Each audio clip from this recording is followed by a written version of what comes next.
Bien, buenas tardes a todos y a todas, y como no, daré las gracias nuevamente a los que estuvieron esta mañana y repiten esta tarde, y a los que vienen por primera vez, pues también las gracias, porque bueno, pues son horas un poco raras para hacer una mesa redonda, pero son las que son, y por lo tanto vamos a intentar ocupar nuestro tiempo en el mejor de los momentos posibles, que es este que comienza a partir de este instante. Nosotros desde esta mesa vamos a intentar trasladarles la idea de que consideramos que la dehesa es un ecosistema, pues evidentemente de los más importantes que tiene la península ibérica, que tiene España, que tiene Portugal, y que merece aunar esfuerzos, que merece aunar energías y direcciones en pos de conseguir que sea cada día un ecosistema mejor valorado y que contribuya al desarrollo de nuestros pueblos de la mejor manera posible, en cualquier caso mejor que lo hace en la actualidad, ¿no? Y por ello, si esta mañana hablábamos de distintos aspectos económicos, sociales, forestales de la dehesa, culturales, esta tarde nos centramos en una herramienta más que consideramos que puede ser muy interesante, ¿no?, para fomentar todo el papel que la dehesa puede jugar en nuestras comunidades, en nuestros dos países, y por eso tenemos esta mesa redonda, ¿no? Que creemos que estamos en las condiciones de iniciar un camino entre las 5 comunidades autónomas que tienen dehesas en nuestro país, más nuestro vecino país de Portugal, para, en este caso a través de los montados, iniciar ese camino que puede conllevar el que dentro de unos años la UNESCO, a través de un programa que premia a esos paisajes culturales que pueden ser de carácter mundial reconocidos, con carácter mundial reconocido, creemos que la dehesa cumple todos los requisitos que hoy por hoy la UNESCO exige, ¿no?, para tener en cuenta esta candidatura y ser reconocida la dehesa en el momento en el que pudiera hacerse así. Con lo cual, lo de hoy simplemente es poner ese inicio de camino, ese inicio de ruta entre todas aquellas comunidades y países que estamos con la idea de favorecer el futuro de nuestras dehesas, ¿no? Y por lo tanto yo agradezco a todas las personas que hoy nos acompañan en representación de las 5 comunidades autónomas, en representación también del Ministerio, en representación también de Portugal, y creo que una vez que vaya a intervenir cada uno de ellos los iré presentando, y creo que antes de comenzar merecía la pena dar unos datos básicos sobre la importancia de la dehesa, ¿no? Y esta mañana Pablo Campos, que ya intervino en la mesa redonda de por la mañana, creemos que sea brevemente el que nos ilustre, ¿no?, con algunos datos que puedan abrir este interesante camino que hoy comenzamos en pos de que la dehesa tenga ese reconocimiento mundial. Pablo. En primer lugar, gracias a los organizadores, la Sociedad Española de Ciencia Forestal y la Junta de Extremadura por apoyar este evento y esta iniciativa. Yo simplemente les voy a presentar unos datos en este momento inéditos, es la primera vez que los voy a presentar, de un reciente estudio que hemos hecho financiado por la Junta de Andalucía sobre la valoración económica privada y pública de las formaciones adhesadas de Andalucía, que superan, como veremos ahora, 1.800.000 hectáreas.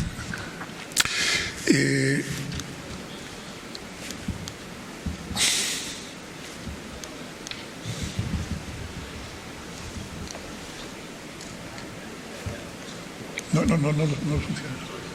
Puedes, sí. Bien. Unos antecedentes muy breves. España y Portugal comparten este maravilloso sistema creado y documentado desde el Neolítico en términos de enclave y generalizado hasta a partir de la segunda mitad del siglo XIX. Ya hicimos un encuentro en el año 86, la Junta o Prejunta, no recuerdo muy bien en aquel momento, de Extremadura, con nuestros colegas portugueses, y el Ministerio tiene publicado este libro de más de 500 páginas sobre todos los aspectos de las dehesas españolas y los montados portugueses.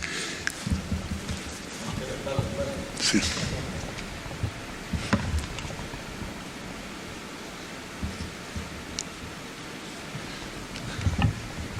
¿Puedes correr más?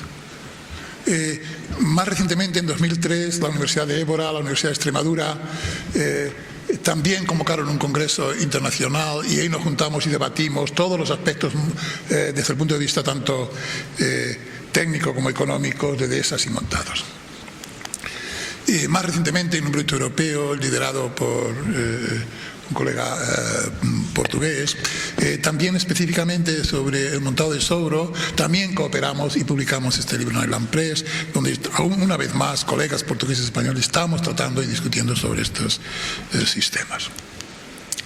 Y más recientemente hemos hecho un salto y hemos acudido a nuestra herencia en América, en este caso de los ranchos californianos, y hemos puesto de manifiesto en la historia la transferencia cultural que es de doble vuelta. Fuimos para allá y ellos volvieron con el duro Jersey, y por tanto tenemos ahora que la mayor parte de los jamones ibéricos que nos tomamos es de una transferencia de ida y vuelta con los americanos. Por tanto, estos son elementos que muestran en la península y fuera de la península unas vinculaciones y una trascendencia que una llamada internacional, como puede significar la denominación de la dehesa paisaje cultural dentro de la lista de patrimonio mundial, pues no es algo que nazca de una falta de arraigo o relaciones mundiales de este sistema. Aquí hay un cálculo a partir del tercer inventario forestal nacional hecho por nosotros, sin haber excluido, como hace, por ejemplo, Trasate, ningún estado de desarrollo de las especies del género Quercus. Y entonces, bueno, esto es un tema debatible, pero aquí lanzamos la idea de que estamos hablando de un término de formaciones forestales en las 5 comunidades de unos 6.700.000 hectáreas, y todas tienen mucha importancia. Incluso Madrid, aunque en términos absoluto es poco, pero en términos relativos es muy significativo también, y sobre todo en singularidades también, como nos van a mostrar luego. Además, nosotros, lamentablemente, bueno, en fin, la estadística dependemos de la Unión Europea. La Unión Europea no tiene estadísticas de sistemas agroforestales, solo tiene estadísticas de la agricultura y la silvicultura de manera muy limitada. En consecuencia, estamos peor que antes de la Unión Europea, porque por lo menos antes con el sistema FAO incluía las producciones intermedias, por tanto estábamos obligados a tener colaboración de los pastos y más cosas que ahora no existen. Bien, me voy a centrar, porque es lo único que existe a partir del proyecto Recamán financiado por la Junta de Andalucía, que sí hemos valorado, bueno, primero los 4,4 millones de superficie forestal de Andalucía, y dentro de estos 4 millones tenemos 1.812.000 hectáreas de formaciones adhesadas en Andalucía, y las hemos valorado. Las 5 comunidades ahí están repartidas por especies. La encina es, bueno, prácticamente el 80%. Todas las comunidades tienen su importancia. Tenemos que en estas formaciones forestales tenemos un valor social de unos 10.000 euros por hectárea. Aquí no está incluido ni la parte agrícola, porque son formaciones forestales, ni la parte ganadera, pero sí está el valor de los pastos.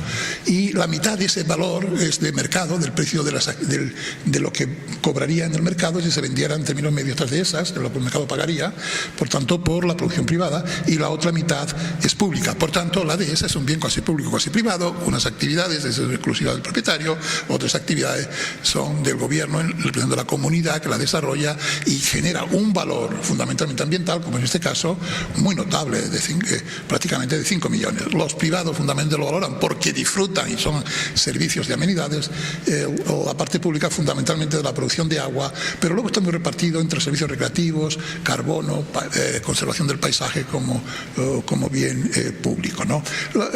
Las inversiones manufacturadas son importantes en la parte privada, las actividades públicas tienen menor normal. Bien, paso rápidamente. Lo que quiero decir con esto, el mensaje, que estamos ante un sistema que es de tanto interés público como de interés privado, y que es muy importante. Prácticamente la mitad de su valor económico como activo y capital es público o privado. No me voy a detener mucho, pero este sistema nosotros hemos valorado y conocemos cada uno de los productos individuales, conocemos desde el capital, los servicios del ecosistema, la mano de obra. Bien, es importante la mano de obra que aporta también el sector público. Y bien, aquí hemos distribuido según la clasificación estándar de la Agencia Ambiental Europea y aceptada por la Comisión de Estadística Ambientales de Naciones Unidas, que es muy conocido de servicios de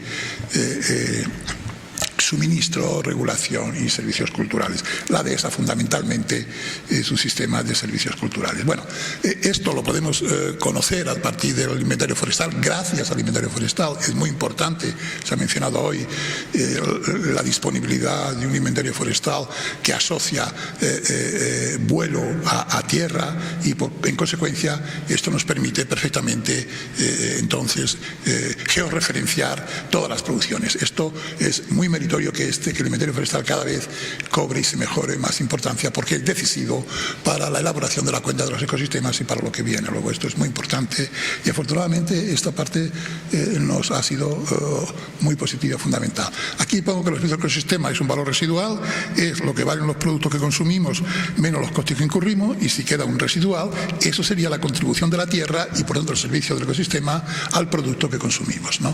Y es muy importante, ahí está distribuido por distintas zonas de Andalucía y llega a valores próximos, en algunos casos, a 1.000 euros por hectárea, ¿no?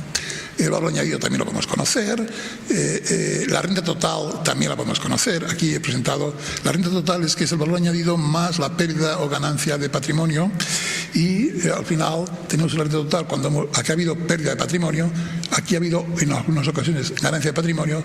Si es una ganancia de patrimonio se suma el ingreso, si es una pérdida de patrimonio se asuma los gastos, y al final tenemos una renta de mano de obra, tenemos una renta de capital, la renta ambiental, que es la renta de la tierra con el vuelo y las especies genéticas asociadas, y vemos una vez más que la DESA es un sistema donde la aportación de la naturaleza es clave, es vital a la renta que se obtiene, aunque fundamentalmente, como hemos dicho antes, sean de servicios. También tenemos la renta ambiental. La renta ambiental es que sumaría tanto lo que tenemos de beneficios de explotación como lo que varían en valor las acciones, entre comillas, es decir, el capital. Por lo tanto, la renta total de un sistema tiene que integrar de los ecosistemas lo que pasa con lo que consumes y lo que pasa con el patrimonio en un periodo dado, ¿no? También en Andalucía lo conocemos para toda la superficie a partir de las parcelas y teselas del inventario forestal. Las reflexiones finales es que siendo todo esto muy positivo y siendo el valor económico fundamentalmente de servicios privados y de servicios públicos y en términos de consumo y de productos de consumido muy importante, el caso es que observamos, y está suficientemente constatado, que ni las propiedades públicas ni las propiedades privadas atienden la regeneración futura del arbolado fundamentalmente de encina, pero también del conoque, ¿no? Entonces, bueno, ante esta situación, la sociedad claramente manifiesta en las encuestas que es de interés social que el paisaje adhesado permanezca en el futuro con toda su integridad y funciones, en el término incluido el trabajo y las actividades culturales, por tanto el empleo más la renta y contribuir al desarrollo local, ¿no? Y bueno, pues esto es así y damos el estatus del mantenimiento del paisaje en el futuro y la biodiversidad y las restantes actividades públicas. En consecuencia tenemos que ver qué parte de ese futuro han de pagar los propietarios al disfrutar de amenidades privadas y por tanto estar dispuestos a contribuir en parte a que ese futuro exista como paisaje adhesado, qué parte puede venir del mercado a través de la ampliación de la comercialización de servicio, y aquí puede jugar un papel importante de efecto llamada la declaración de patrimonio de la UNESCO como paisaje cultural, y qué parte también los voluntariados trabajando para favorecer la funcionalidad del ecosistema en la producción de bienes públicos, y qué parte son de interés global, incluida la Comunidad Europea, por el carácter de la DESA, que es muy importante, de conexión entre África y el norte de Europa a través de las migraciones de aves, que hace posible que nosotros seamos un lugar de encuentro entre el hemisferio sur y el hemisferio norte, y esto da una globalidad que es muy potente a efectos de someter a la Unión Europea, a la UNESCO, una candidatura como la de la DESA y el montado en la tipología de paisaje cultural, es decir, con las actividades humanas conservando el medio, porque si no ocurre que habrá un retroceso con menor biodiversidad, con menor renta, menor vida, menor desarrollo y más pobreza de naturaleza. Muchas gracias.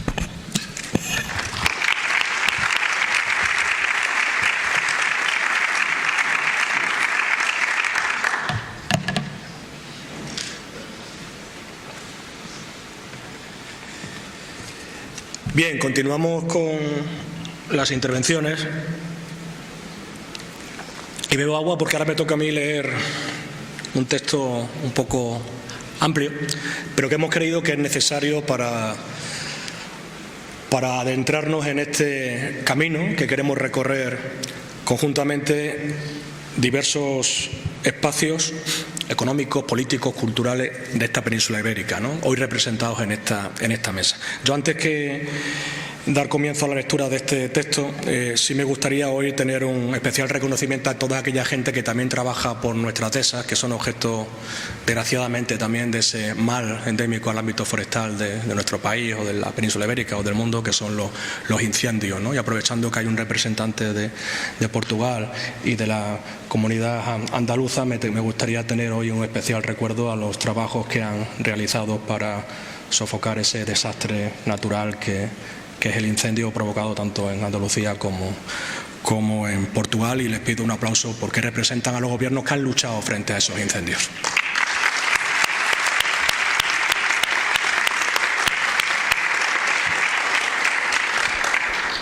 Bien, vamos a dar comienzo con la lectura a un texto que no deja de ser un borrador de declaración de por qué consideramos que la dehesa debe ser merecedora del reconocimiento de paisaje cultural, patrimonio mundial por parte de la UNESCO, ¿no?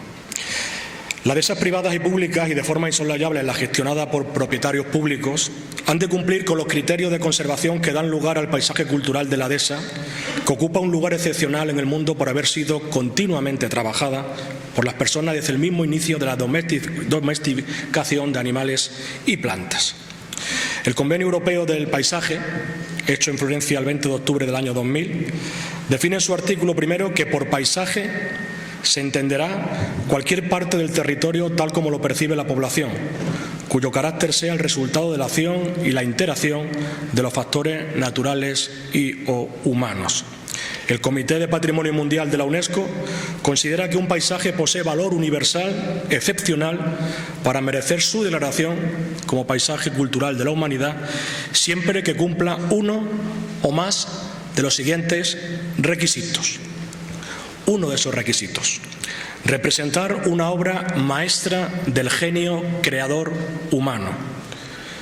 ¿La dehesa lo hace? La dehesa es el nombre que la población local del oeste y suroeste de España continental dan a un sistema agroforestal de suelos pobres y clima mediterráneo. Los primeros pastores y más tarde los agricultores, viendo el resultado positivo de la mayor productividad de alimentos silvestres ofrecidos en los enclaves abiertos por los herbívoros silvestres, entre la espesa vegetación mediterránea, idearon la utilización de las razas de ganado domesticadas para modelar la espesura del arbolado, combatir la matorralización y favorecer el cultivo agrícola de especies mediterráneas domesticadas en el mismo lugar, que en un arreglo temporal pautado se mejoraba en periodos sucesivos la productividad del pasto. El mérito de la creatividad humana en el uso secuencial creativo y destructivo de los recursos naturales dados por la naturaleza en la dehesa es un proceso en el que el paisaje construido ofrece mayor diversidad biológica y cultural que el hábitat natural que le precede, a la etapa de la laboriosidad humana sobre él. Se precisa mucho tiempo y aún más ingenio humano para conseguir que de la escasez y de la dispersión de los recursos regalados por la naturaleza de los humanos neolíticos consiguieran emanciparse en parte de los inciertos regalos de la naturaleza para atender sus necesidades, e inventaron la combinación de sinergias entre los elementos ambientales de la dehesa, y así lograron construir la dehesa como una obra cultural, productiva, bella y recreativa. Un segundo requisito de la UNESCO: que lo que se pretenda que sea paisaje cultural reconocido por la UNESCO como patrimonio mundial debe atestiguar un intercambio de valores humanos considerable durante un periodo concreto o un área cultural del mundo determinada, en los ámbitos de la arquitectura o la tecnología, las artes monumentales, la planificación urbana o la creación de paisajes. ¿Lo cumple esto la dehesa? Las construcciones humanas suelen perecer si no son atendidas en el tiempo. El paisaje cultural de la dehesa es la consecuencia de la laboriosidad de sus actores directos. Este rasgo de ser producto del hacer cotidiano humano marca definitivamente el ser de la dehesa. Este no es otro que el intercambio entre reciprocidades humanas y de la naturaleza con las personas. La dehesa es un lugar poblado de humanos que diseñan un paisaje único sobre el laboreo de la vegetación leñosa natural, el cuidado humano de múltiples variedades de razas de ganado y los tratamientos hacia la creación de ambientes acarreados de árboles y la mitigación de la expansión natural de los matorrales, crea las condiciones del encuentro de múltiples variedades de profesionales de actividades únicas en el espacio europeo y en algunos casos mundial. En este último caso se encuentra la cría del toro de Lidia y la práctica neolítica de la montanera del cerdo ibérico. En el pasado medieval, el intercambio entre los actores de la dehesa pudo carecer de equidad por el avance de la apropiación privada de la tierra, en un contexto de ausencia de oportunidades de viejas ajenas a la dehesa. En la etapa posmoderna actual, la equidad está garantizada por la orientación negocio-ocio creciente de los propietarios. Los propietarios de la dehesa, a partir de un tamaño medio, en torno a las 300 hectáreas, tienden a mantener la gestión productiva de sus dehesas aún con ingresos monetarios anuales inferiores a los gastos por el disfrute personal que de ello obtienen. Este cambio radical en la función social de los propietarios de la dehesa les caracteriza como servidores de bienes y servicios públicos, a una sociedad con independencia de su voluntad, pero sobre la base de satisfacer su interés. Un tercer requisito de la UNESCO: aportar un testimonio único o al menos excepcional sobre una tradición cultural o una civilización viva o desaparecida. ¿Lo cumple esto la dehesa? Los frescos de la Lidia minoica cretense, también presente en Egipto, la arriería del transporte con animales de carga del Corcho al patio de la Pela, el pastoreo de cerdos ibéricos en Montanera, son todas ellas prácticas únicas que testimonian en numerosas ocasiones actividades ya desaparecidas en otros lugares en las que estuvieron presentes acompañando la sustentación de la vida de las civilizaciones mediterráneas y centroeuropeas. Otro requisito de la UNESCO: ser un ejemplo eminentemente representativo de un tipo de construcción o de conjunto arquitectónico o tecnológico o de paisaje que ilustre uno o varios periodos significativos de la historia humana. ¿Lo cumple la dehesa? La sabana africana data el comienzo de la dispersión humana por el mundo. No hay ejemplo más próximo, pero enriquecedor por el saber humano que la dehesa. Este paisaje cultural también es conocido entre los expertos de la biología de la conservación como la sabana europea. Sin duda, la dehesa representa una continuidad en la evolución humana desde el Neolítico, en el que aún permanecen actividades como la raza de ganado y el pastoreo migrante, transhumancia y transtemitancia. Otro requisito de la UNESCO es ser un ejemplo destacado de formas tradicionales de asentamiento humano o de utilización de la tierra o del mar, representativas de una cultura o de varias culturas o de interacción del hombre con el medio, sobre todo cuando éste se ha vuelto vulnerable debido al impacto provocado por cambios irreversibles. ¿Lo cumple la dehesa? La dehesa tiende a ser un espacio que ofrece materias primas comerciales de escasa o a veces nula rentabilidad directa del mercado. Las causas son diversas. Puede citarse aquí la mejora de las productividades agrícolas y animal, que permiten el crecimiento acelerado de la industria de ganado estabulado. También, en los países industrializados, la energía fósil compite en precios de forma ventajosa con las fuentes energéticas forestales para uso industrial y doméstico. El mantenimiento de las diversidades biológica y cultural de la dehesa depende radicalmente de la continuidad en el proceso de saldo positivo de creación-destrucción de la dehesa. Debe entenderse que la dehesa nace para desarrollarse y morir en una misma tierra si la intensidad de pastoreo es la adecuada a la productividad económica esperada del pastoreo del ganado. Esta singularidad de la dehesa, de la competencia animal-planta, se resuelve con gestión de la renovación del arbolado de la dehesa en las parcelas en regeneración sometidas a limitaciones estacionales del pastoreo. Evitar la irreversibilidad de la desaparición del paisaje de la dehesa es el reto al que se enfrentan hoy los actores tanto privados como públicos de la dehesa.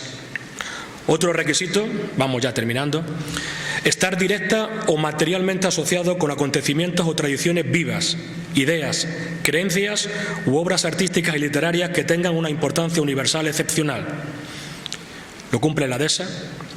La ejemplaridad de la dehesa viene dada por su empatía paisajística, su economía local en zonas rurales con densidades de población crítica y por haber trasladado la cultura ganadera a los países americanos en los que tuvo lugar la colonización española y portuguesa.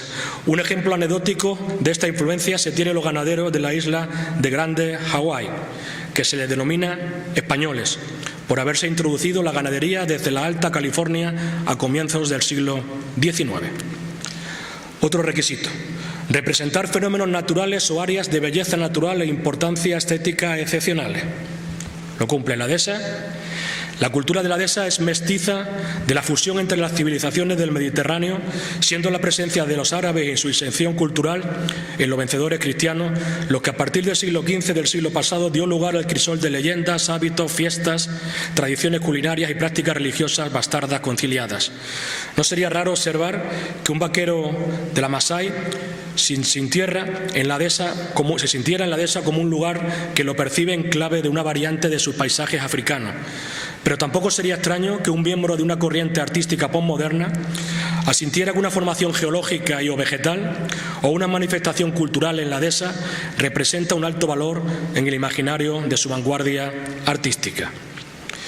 Uno de los últimos requisitos que tiene Naciones Unidas a través de la UNESCO para ese reconocimiento mundial es que los paisajes culturales sean ejemplos eminentemente representativos de las grandes fases de la historia de la Tierra, incluido el testimonio de la vida de procesos geológicos en curso en la evolución de la forma terrestre o de elementos geológicos significativos. Lo cumple la dehesa. La dehesa representa un paisaje ejemplar en el proceso de la aparición de variedades locales de ganado de gran rusticidad, acorde al medio natural del clima mediterráneo. La importancia de la dificultad de la cría de animales fue resuelta históricamente mediante la transhumancia. Hoy, los avances de la productividad agrícola han resuelto a precios asequibles la cría de ganado estante en la dehesa. No obstante, esta cría sobre la base del pastoreo tiende a perder importancia a favor de los alimentos cosechados suministrados. Penúltimo, ser ejemplos eminentemente representativos de procesos ecológicos y biológicos en curso en la evolución y en el desarrollo de los ecosistemas terrestres, acuáticos, costeros y marinos, y las comunidades de vegetales y animales terrestres, acuáticos, costeros y marinos. Lo cumple la dehesa. Los muledares tradicionales, los cultivos agrícolas, la masa de aguas artificiales y, sobre todo, la selección de los árboles naturales ha transformado la dotación actual de la extensión que se ocupaban las especies arbóreas de la dehesa. No obstante, esta transformación puede calificarse de éxito, ya que siendo la conducta humana la medida de todas las cosas, en este ecosistema las irreversibilidades biológicas han sido mitigadas en gran medida por la continuidad de los espacios naturales que actúan de efecto reserva de la vida silvestre. Y el último, contener los hábitats naturales más representativos y más importantes para la conservación in situ de la diversidad biológica, comprendidos aquellos en los que sobreviven especies amenazadas que tienen un valor universal excepcional desde el punto de vista de la ciencia o de la conservación. La dehesa, si se acepta como una variante del monte mediterráneo primogenio, puede defenderse que es el lugar para preservar la variedad genética doméstica en proceso de desaparición. Un ejemplo de indiscutible valor histórico-cultural para las generaciones actuales y se espera que también para las futuras en el mundo en la preservación de la oveja merina trashumante, que se encuentra en peligro de desaparición. También algunas variedades de cerdo ibérico que se encuentran igualmente en peligro de extinción. En resumen, el pasado postmedieval de la dehesa se caracterizaba por ser de provecho desigual entre trabajadores y propietarios. Pocos la disfrutaban y se percibía como un lugar del atraso en una situación secular de pobreza generalizada, como lo retrataron en el siglo XIX Bretón de los Herreros en su comedia El pelo de la dehesa y repitió Miguel Delibes en su obra Los santos inocentes. Sin embargo, hoy la dehesa es un espacio propicio para el ocio productivo, la preservación de la biodiversidad doméstica y silvestre amenazadas, que mantiene un paisaje cultural apreciado por los ciudadanos y desde el punto de vista de su legado biológico-cultural mantiene una variada diversidad de razas locales de ganado doméstico únicas y en peligro de desaparecer. Finalmente, la dehesa genera por encima de un empleo fijo cada 200 hectáreas, que en su mayor parte es demandado por la actividad ganadera. Apostar por la dehesa es apostar por que la sociedad se haga cargo de mantener con criterios de costes públicos tolerables la producción de servicios públicos demandados por la sociedad. En un mundo influido en sus valores por las informaciones institucionales y privadas, la dehesa merece ser declarado paisaje cultural de la humanidad para honrar a las generaciones que han creado, disfrute de las presentes y legado a transmitir un buen estado a las venideras. La UNESCO es sin duda una institución que su reconocimiento de la dehesa como paisaje cultural favorecería su economía cultural y con ello todos los beneficios que han sido narrados anteriormente.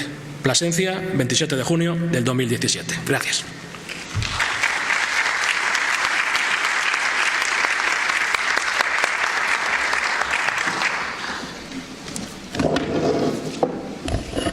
Bien, pues ese era el texto que había que leer y no he tenido que parar para tomar agua, que pensaba que era necesario, pero vamos ahora al núcleo gordiano de esta tarde, ¿no?, que es la intervención de todos y cada uno de los que representan a espacios territoriales que a su vez tienen gobiernos políticos que tienen interés en que la dehesa esté en mejor posición que lo que está en la actualidad. En primer lugar, está con nosotros en representación del Ministerio don Guillermo Fernández Centeno, que es su director adjunto de la Dirección General de Silvicultura y Montes del Ministerio. Cuando quiera, Guillermo. Perfecto. Bueno, pues muchísimas gracias y muchísimas gracias a la Sociedad Española de Ciencias Forestales por organizar un seminario en relación a esta dehesa que hoy nos ocupa, a este sistema agrosilopastoral sobre el que hemos toda la mañana hablado y debatido e intentado acotar. También agradecer a la Secretaría de Estado de las Florestas de Portugal su presencia en este Congreso Forestal Español, que yo creo que aporta muchísimo en nuestro debate y en nuestra posición. Y, por supuesto, también agradecer al resto de administraciones españolas, las comunidades autónomas y, por supuesto, a la Dirección General de Medio Ambiente aquí presente de la Junta de Extremadura como anfitriones, también por aportar toda la visión desde la Junta de Extremadura y la importancia de las dehesas. En segundo lugar, disculpar a mi subdirector general, José Manuel Jacutot, que no ha podido asistir hoy como era su deseo, pero no ha podido venir. Y en tercer lugar, decir que no hablo en representación del Gobierno, hablo en representación de una Administración General del Estado. Es muy importante separar lo que es el Gobierno de la Administración. Dentro de la Administración General del Estado también voy a intentar hablar desde este Ministerio de Agricultura y Pesca, Alimentación y Medio Ambiente, que como el nombre es muy grande y abarca muchísimas unidades. Ya lo comentó Fernando Pulido anteriormente por la mañana, tenemos una multitud de agentes y también administraciones que intervienen sobre las dehesas y eso dificulta lo que es la gestión que tienen que realizar los gestores de las dehesas y eso es un problema que tenemos. Por parte de la Administración General del Estado, dentro del Ministerio de Agricultura y Pesca, Alimentación y Medio Ambiente, tenemos 4 direcciones generales que intervienen a la hora de intentar regular los aprovechamientos que se realizan en las dehesas y que éstas se conserven y aporten todos los beneficios sociales y ambientales que aportan. Desde este punto de vista, deciros que, por ejemplo, el FEGA, el Fondo Español de Garantía Agraria, es el organismo pagador para toda la regulación de la política agrícola común en los pagos directos, el que también ha comentado antes el conflictivo coeficiente de admisibilidad de pastos, que está también intentando arreglarse después de haber cometido un error, que yo creo que fue reconocido. Se aprobaron unos reales decretos donde se intentó arreglar el problema que se había generado al quitar superficie admisible que debía de ser admisible. También tenemos presente a la Dirección General de Producciones y Mercados Agrarios, que establece la política ganadera, fundamental en lo que es la propia conservación de la dehesa, ya no solo como sistema de producción, sino como también la conservación de lo que es la dehesa. Sin ganado posiblemente no se conserve, posiblemente no, seguro.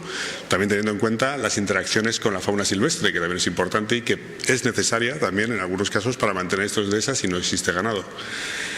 También en esta relación que hay entre fauna silvestre y entre ganado doméstico tenemos los problemas sanitarios que cada vez más, aunque son tradicionales, tenemos la peste porcina, pero también tenemos ahora el problema de la tuberculosis bovina que nos está afectando, y estamos trabajando fuertemente dentro de las administraciones para intentar solucionar y compatibilizar tanto un uso ganadero como una presencia de especies silvestres, objeto en muchos casos de caza, que es otro recurso más y que por tanto debe también de conservarse, protegerse, regularse y mejorar la compatibilidad entre unos usos y otros. Y por último tenemos la Dirección General de Desarrollo Rural y Política Forestal, en la que me encuadro, y dentro de ella la Subdirección General de Silvicultura y Montes. La parte forestal de las dehesas, podríamos decir que tenemos un arbolado en todas ellas, pero no me gustaría quedarme solo en arbolado, porque si no dejamos lo que es algo fundamental en las dehesas y que a veces pasa desapercibido, que es el pasto.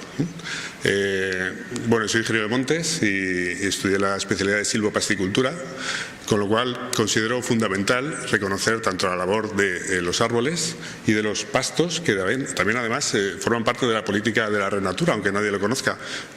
Hay hábitat que son de pastos permanentes. La propia política agrícola común está intentando conservar. Es fundamental que estos pastos también se conserven, y esta mañana nos han hablado algo sobre ellos, pero sin duda yo creo, y quiero reivindicar aquí el papel fundamental de los pastos naturales en lo que son las dehesas, y dentro de eso por supuesto también del arbolado. Ese arbolado que podemos discutir qué tipo de especies podrían formar, son formaciones adhesadas muchas de ellas, sin duda las más importantes son quercíneas. Tenemos en el caso de Portugal el alcornoque, el sobreiro, que es fundamental para la extracción del corcho y lo que produce económicamente, pero en España tenemos a lo mejor más, ¿no?, enfocado hacia el tema de las encinas. Es fundamental el Quercus como especie nacional, ¿no?, que es la que ocupa mayor extensión en toda España, y que las formaciones adhesadas son fundamentales, ¿no?, dentro de nuestro territorio en varias comunidades autónomas. También hay otras especies, y están aquí compañeros de la Comunidad de Madrid como representantes también de algunas de esas, también tienen con quercíneas, pero también con fresnos, que también son fundamentales. Y tenemos que entender en la dehesa, en un sentido amplio, como un sistema agrosilvopastoral. Para esta declaración de Patrimonio Mundial de las dehesas, sin duda, lo primero tenemos que definir bien o acotar algo el concepto y saber a qué nos estamos refiriendo. Esto es un trabajo. Desde el Ministerio, por supuesto que apoyamos esta candidatura. Creemos que, y así se ha expuesto en algunos documentos de planificación, no en el 2008 y el 2007, que intentaba identificar y diagnosticar las dehesas y sus problemas, sino en planes de activación socioeconómica del sector forestal, que fue aprobado en el 2014, pues se potenciaba en dos medidas la necesidad de reconocer las dehesas como un ecosistema fundamental y de potenciar su uso y su conservación mediante ese uso. Y además tenemos el problema de la seca, que está afectando duramente a muchísimas dehesas y que tenemos que buscar solución. Respecto a la Declaración de Patrimonio Mundial, como les decía, es fundamental también colaborar con administraciones como la portuguesa, que sin duda tiene los mismos tipos de ecosistemas, y necesitamos abarcar e integrar para que a nivel mundial se reconozca este valor, que yo creo que es conjunto de toda la península ibérica, de unos ecosistemas que se dan en esta península ibérica y que tenemos que extrapolar y que tenemos que llevar y que tenemos que comunicar para que conozcan todas las bondades que hemos visto que tienen las dehesas y que se deben de mantener. Por tanto, creo que es fundamental que vayamos de la mano. La relación bilateral entre España y Portugal es fundamental, y en esto estoy seguro que también lo será, porque lo que sí que tengo que decir es que será un recorrido largo, ¿vale? Aquí en temas forestales siempre hablamos de plazos bastante largos, y aunque también sea administrativo, como es la declaración de un patrimonio mundial, que yo estoy seguro que se lo merece, pero sin duda es un problema también de plazos, y tendremos que estar ahí pendientes, trabajando y estudiando muy bien todo lo que las dehesas nos están ofreciendo. Bueno, por mi parte yo creo que nada más. Agradecer de nuevo y muchas gracias.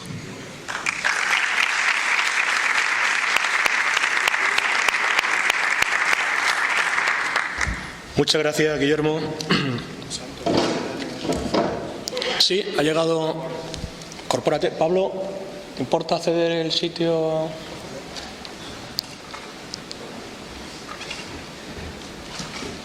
Bienvenido.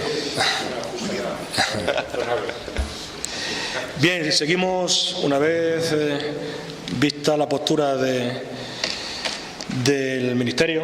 Vamos con nuestros vecinos de la República Portuguesa. Tenemos y le damos especialmente la bienvenida y las gracias por estar con nosotros a don Fernando Valle, del Gabinete del Secretario de Estado de Florestas o de Desenvolvimiento Rural. ¿Puede? Estamos un poco estrechos aquí arriba.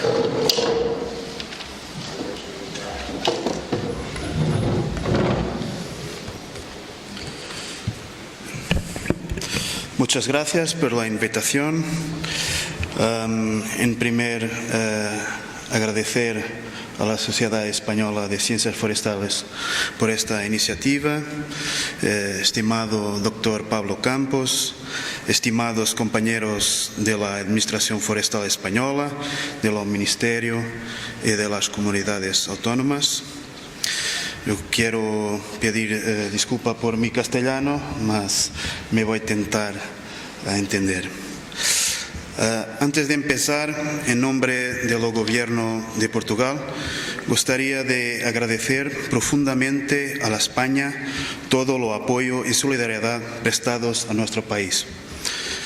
He podido testificar lo apoyo determinado y determinante de las fuerzas de combate españolas, como el Infoca de la Junta de Andalucía, AGEGA de la Junta de Galicia, ERICAM de la Comunidad de Madrid e Infoex de la Comunidad de Extremadura. Muchas gracias. Observé también un minuto de silencio en las ceremonias inaugurales de la Feria Forestal Iberforest y del 7º Congreso Forestal Español, que muy nos ha sensibilizado. Permítame que evoque Unamuno. He sabido lo conocimiento, lo cariño, la admiración de don Miguel de Unamuno por Portugal, per la cultura portuguesa, per las tierras y per las gentes de Portugal, o que la correspondencia conocida, trocada con grandes bultos de la cultura portuguesa y el libro Por tierras de Portugal y de España evidencian. En este libro, publicado en 1911, escribió una frase que caracteriza fielmente el momento que estamos a vivir. A veces, en horas de desánimo, llego a creer que esta tristeza negra nos sube por el alma a los ojos, y entonces tengo la impresión intolerable y loca de que en Portugal todos traemos los ojos vestidos de luto por nosotros mismos. Tenemos de hacer el luto, llorando nuestras víctimas, y tirar llazones por la magnitud y consecuencias de estos incendios. Tenemos que hacer la profundización de la reforma de la floresta que el Gobierno está implementando en Portugal, a través del incremento del nivel de gestión forestal y a través de la alteración de nuestras paisajes, haciéndolas más resilientes al fuego y a los cambios climáticos. Los cambios climáticos constituyen una fuerte amenaza a la sustentabilidad de la floresta, no solo a través de la severidad de los incendios, como también por potenciar en riesgos de introducción de nuevas plagas y enfermedades y, de cierto modo, crear condiciones para su buen establecimiento en nuevas áreas territoriales. Con efecto, el estado fitosanitario de las manchas forestales es uno de los factores determinantes para su sustentabilidad, una vez que los daños causados por agentes bióticos nocivos pueden comprometer los objetivos de la gestión forestal, sean ellos de protección, conservación o de producción de bienes directos o indirectos. La nueva realidad climática coloca así varios riesgos que pueden comprometer la sostenibilidad de los espacios forestales, donde se incluye la dehesa. Recientemente, Felipe Duarte Santos, un especialista en cambios climáticos de la Facultad de Ciencias de la Universidad de Lisboa y presidente del Consejo Nacional del Ambiente y del Desarrollo Sostenible, afirmó que si el Acuerdo de París no se cumpla, el futuro del sur de Portugal y de España presentará una grande tendencia para la desertificación.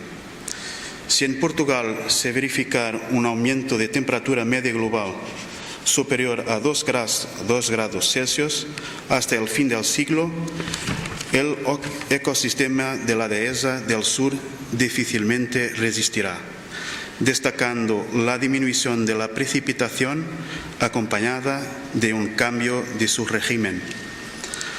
La área susceptible a la desertificación ha venido a extenderse en Portugal, correspondiendo ya a 58% de su territorio, particularmente en Algarve y Alentejo. Los cambios climáticos, suelos depauperados, bajo nivel de materia orgánica, escasez y fraca capacidad de retención de agua implican bajas productividades, abandono e incendios rurales. Esto es el ciclo que tiene que ser contrariado a todo el costo. Las paságenes formadas por alcornoques y encinas están localizadas en la bahía del Mediterráneo, una región muy sensible a los cambios climáticos y a la desertificación. La modelación de escenarios de cambios climáticos sugiere que la región del Mediterráneo experimentará cambios en términos de estándares de precipitación, reducción de la precipitación total, redistribución de estándares anuales, más variación interanual, secas más frecuentes y más largas. Estándares de temperatura con un aumento de temperatura media y ondas de calor más frecuentes. Y, por último, la frecuencia e intensidad de eventos extremos como tempestades e incendios rurales. Estas tendencias futuras apenas refuerzan lo que ya se está sintiendo en toda la región. De hecho, los aumentos de temperatura media anual en la área de la dehesa fueron más grandes en la mayoría de Europa y hay una tendencia significativa para la reducción de días calientes y noches frescas. Aunque menos significativo, los cambios en la precipitación también muestran una disminución en la precipitación anual. Estas tendencias afectarán la dehesa de diferentes formas, colocando muchas veces presiones ambientales nuevas o crecientes sobre la manutención de este ecosistema. La dehesa está naturalmente adaptado a un clima variable, particular, y está biológicamente equipado para lidiar con los estándares climáticos altamente variables, tanto en lo presente como en lo futuro próximo. Sin embargo, la adaptación a los cambios climáticos será más difícil para las especies con baja capacidad de dispersión y que ocurren en extensas paságenes porque tienen de se dispersar por largas distancias, como el alcornoque y las encinas. En Portugal, según los datos del Inventario Forestal Nacional número 6, las poblaciones de cuercos suber ocupan una área de 736.775 hectáreas y las poblaciones de cuercos ilex una área de 331.179 hectáreas, 23% y 10,5% respectivamente de la área ocupada por la floresta en Portugal.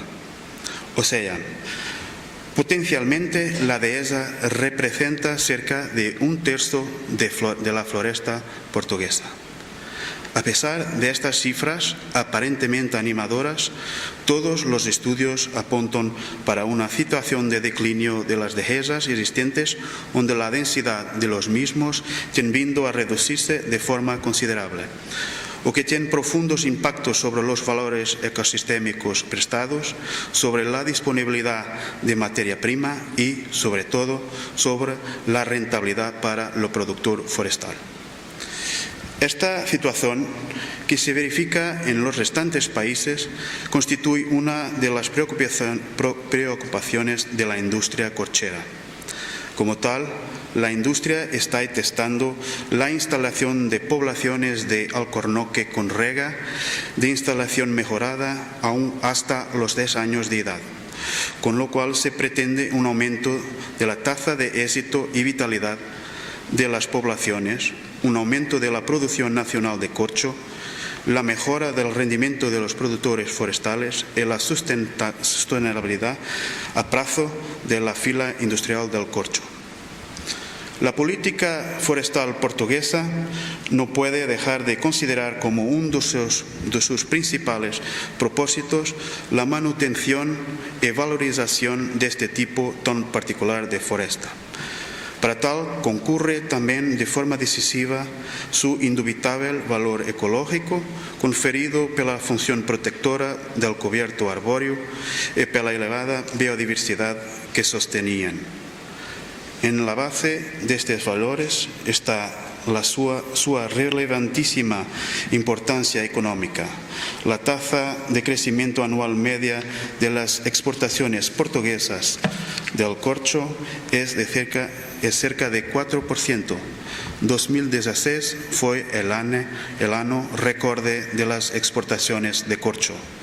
937 millones de euros, más de 200 millones de euros desde 2009. Representa 2% de las exportaciones de bienes portugueses. 764 millones de euros de saldo de la balanza comercial. Expórtase 7 veces más do que se importa. Portugal representa 63% de las exportaciones mundiales, 72% de las exportaciones de tapones, 25,1% de materiales de construcción y 2,8% de otros materiales. Tiene como destino 133 países de sus productos, sobre todo la Francia, Estados Unidos de la América, España, Italia y Alemania. Representa 630 empresas y 9.000 trabajadores. Toda esta panoplia de factores altamente positivos refuerzan la necesidad de se concentrar en todas las estrategias de valorización y reconocimiento de las valías ambientales, sociales, culturales y económicas de la dehesa, siendo la candidatura de la dehesa a Patrimonio Mundial de la UNESCO fundamental para este propósito. Existe desde mayo de 2016 la inscripción en la lista indicativa portuguesa para la candidatura de bienes a Patrimonio Mundial do Montado Paisagem Cultural. O proponente desta candidatura fue o Turismo do Alentejo, encontrándose esta propuesta en fase de consolidación. La dehesa es uno de los bienes que se pretende transnacional. Como tal, a mención en el 7º Congreso Forestal Español nos parece muy relevante y nos gustaría que se traduciese en un paso de convergencia entre las candidaturas Plasencia, Monfragüe, Trujillo, Paisaje Mediterráneo y Montado, Paisaje Cultural. Como tal, el Gobierno de Portugal agradece la invitación que le fue direccionado para aquí estar presente y saluda esta iniciativa, nos pareciendo que la convergencia de estas dos iniciativas sería muy salutar, pudiendo ser direccionada para trabajo técnico de articulación entre Portugal y España, y así elaborar una propuesta única, transnacional, coherente y bien fundamentada, siendo necesario ter presente que la Comisión Nacional de UNESCO considera el estado de candidatura proposta pelo Turismo do Alentejo en fase de construcción. Como tal, si existir la decisión de convergencia de candidaturas, consideramos que los trabajos futuros deberán ser articulados entre los proponentes de cada uno de nuestros países. Por la dehesa estaremos juntos. Muchas gracias.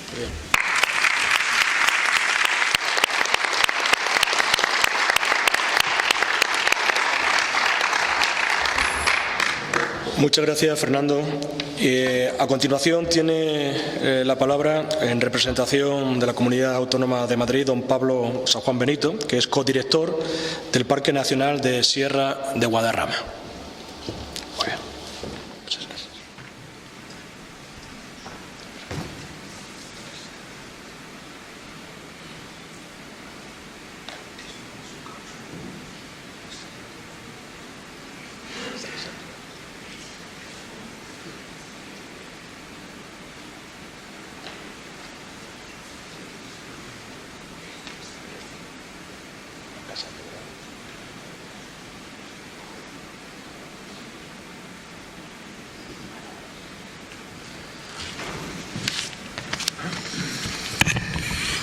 Bueno, muchas gracias por la invitación.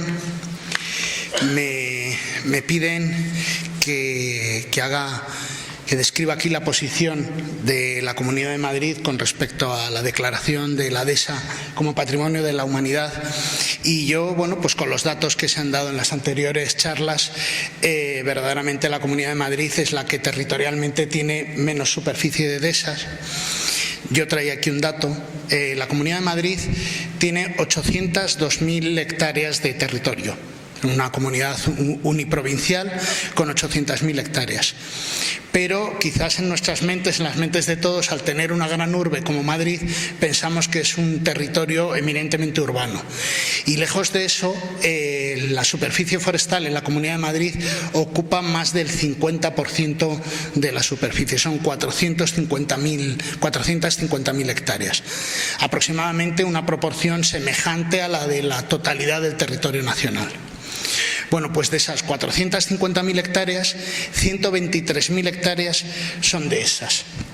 Con lo cual, esa importancia territorial de las dehesas en la Comunidad de Madrid es importante. Estas dehesas, estas 123.000 hectáreas, pues son mayoritariamente de encinar, aproximadamente unas 98.000 hectáreas, y luego tenemos dehesas hechas de melojar, de Quercus pirenaica, aproximadamente 11.000, y otras 10.000 hectáreas de fresnedas.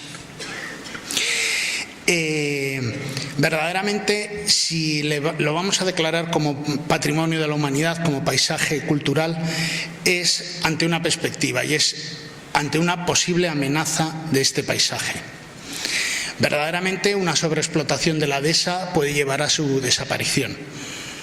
Bueno, pues yo he estado durante tiempo revisando el catálogo de montes de utilidad pública y era curioso, un monte, el número 5 del catálogo de la Comunidad de Madrid, que se llamaba Cerca del Concejo, se llama Cerca del Concejo, venía en la descripción del listado de montes excluidos de la desamortización en 1855, venía como una dehesa describiendo las especies que las componían, incluso la densidad. Ahora mismo, conociendo ese monte, está dentro del área de influencia socioeconómica del Parque Nacional, en Soto del Real. Ese monte no tiene esa dehesa descrita en 1855, ahora mismo no tiene ningún árbol. Evidentemente, esa dehesa desapareció, o la parte arbolada de la dehesa desapareció para reducirse solo al pasto por sobreexplotación. Este concepto de amenaza ya lo tenía la Comunidad de Madrid prácticamente en el momento de su creación, ¿no? En la ley de transferencias, la transferencia de las competencias, entra la Comunidad de Madrid en el año 1984 y en el año 1986 ya teníamos un decreto específico para la dehesa de encinas, un decreto que regula todo el tema de las podas, unas podas que entonces estaban siendo abusivas y bueno, pues ya son una norma que quizás haya quedado un poco obsoleta, pero que teniendo en cuenta esa fecha y esa prontitud de declaración desde que la propia existencia de la comunidad autónoma, pues da muestras de una preocupación por la conservación de la dehesa. Pero a pesar de que, como he dicho, territorialmente la dehesa de Encinas es la predominante en la Comunidad de Madrid, pues verdaderamente venir aquí como el hermano pequeño, venir aquí a Extremadura para hablar de esas dehesas de Encinas, pues no sé, puede parecer un poco llamativo, ¿no? Verdaderamente yo quería traer aquí un tema importante. A nosotros nos ha sorprendido porque no sabíamos esta iniciativa de declararlo como Patrimonio de la Humanidad, pero nosotros ya estábamos trabajando en nuestras dehesas, en nuestra particular dehesa, que es esta dehesa de frondosa caducifolia, que es la del Fresno Trasmocho. En la Comunidad de Madrid, bueno, no en la Comunidad de Madrid, verdaderamente es en el sistema central. Además, bueno, pues tenemos que caracterizar exactamente cuánto ocupa esa dehesa de Fresno Trasmocho, evidentemente, y verán en las fotografías que van rulando en esta presentación, los fresnos más llamativos, más monumentales de estas fotografías precisamente no son madrileños, son segovianos, son de la finca de Río Frío, del Palacio de Río Frío en Segovia. No es una dehesa característica de Madrid, ni siquiera de la Sierra de Guadarrama, verdaderamente es del sistema central, extendiéndose hacia Toledo, e incluso yo me sorprendía ayer cuando llegué al hotel, me di una vuelta a los alrededores y en el hotel mío, que se llama Ciudad del Jerte, había unos magníficos fresnos trasmochados, además con bastante buena mano. Con lo cual, hasta aquí mismo llega el Fresno Trasmocho. Bueno, pues es un paisaje francamente amenazado. Trabajando en esa declaración de patrimonio cultural de la dehesa de Fresno Trasmocho, veíamos que una de las principales amenazas que tienen los paisajes culturales muchas veces es la propia normativa forestal. Hemos estado hablando aquí de conflictos y la principal amenaza que tiene la dehesa de Fresno Trasmocho son las propias normas que nos damos los forestales. Nosotros, antes de declarar el Parque Nacional, se declaró un plan de ordenación de los recursos naturales de la Sierra de Guadarrama y, bueno, pues que abarca muchos términos municipales, coge desde Santa María de la Alameda, todo lo que es el San Lorenzo del Escorial, el Escorial hasta Somosierra, un gran tramo de la Sierra de Guadarrama, cogiendo términos municipales enteros. Pues en la parte descriptiva se hablaba de la dehesa de Fresno Trasmocho como un valor paisajístico a proteger.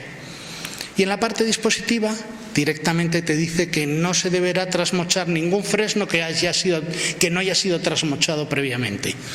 Eso es una declaración eso es un finiquito la dehesa de Fresno trasmochada.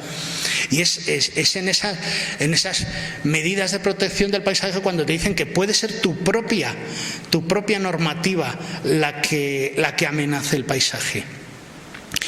Bueno, pues verdaderamente ante este problema en esta dehesa particular, en este particular sistema de adhesado del Fresno Trasmocho, pues solucionarlo es complejo, porque verdaderamente se mezcla con la propiedad, ¿no? Para solucionar esto, aparte de revocar normas mal redactadas, mal dictadas, vamos a tener que trabajar con los propietarios privados. Aquí se ha hablado de la propiedad privada, se ha hablado de los valores, de los servicios ecosistémicos y de los valores, de los beneficios que da la dehesa a la sociedad y cómo la sociedad también es en parte propietaria de la dehesa. Pero bueno, pues de esas 11.000 hectáreas que suponen las dehesas de fresnos en la Comunidad de Madrid, 9.900 son superficie privada y 1.900 son superficie pública. Luego tendremos que trabajar con políticas, que es mucho más difícil que trabajar sobre tu propio territorio, sobre el que gestionas tú, sino que tendremos que trabajar con políticas sobre el terreno que gestionan otros.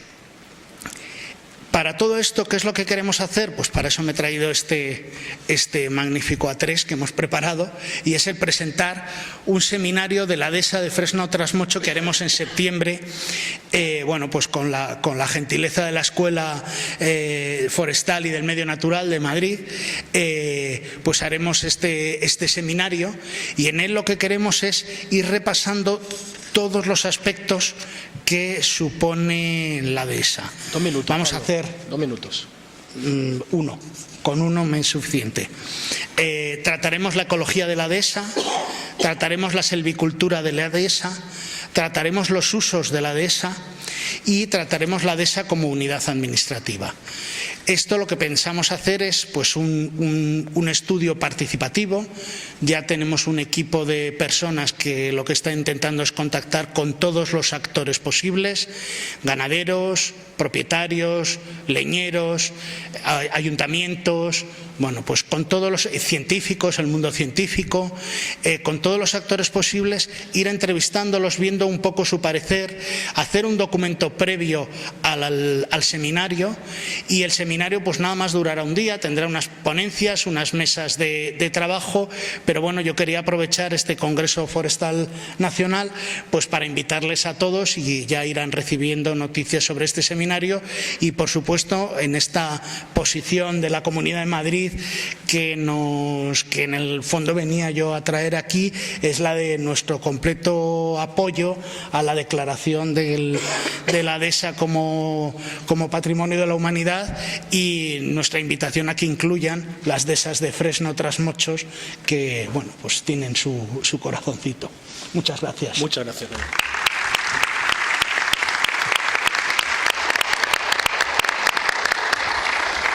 Muchas gracias, Pablo. A continuación tiene la palabra Francisco Javier Ezquerra, que es jefe del Servicio de Gestión Forestal de la Dirección General del Medio Natural de la Junta de Castilla y León. Muchas gracias. Muchas gracias al Congreso Forestal, en general a las sociedades forestales y a la Junta de Extremadura por ejercer de anfitriones y por contar con nosotros. Yo voy a ser muy breve porque como al principio estaba apuntado el último de la lista, no he preparado nada pensando que ya lo habrían dicho todo antes los demás. Entonces tengo muy poquito que comentar.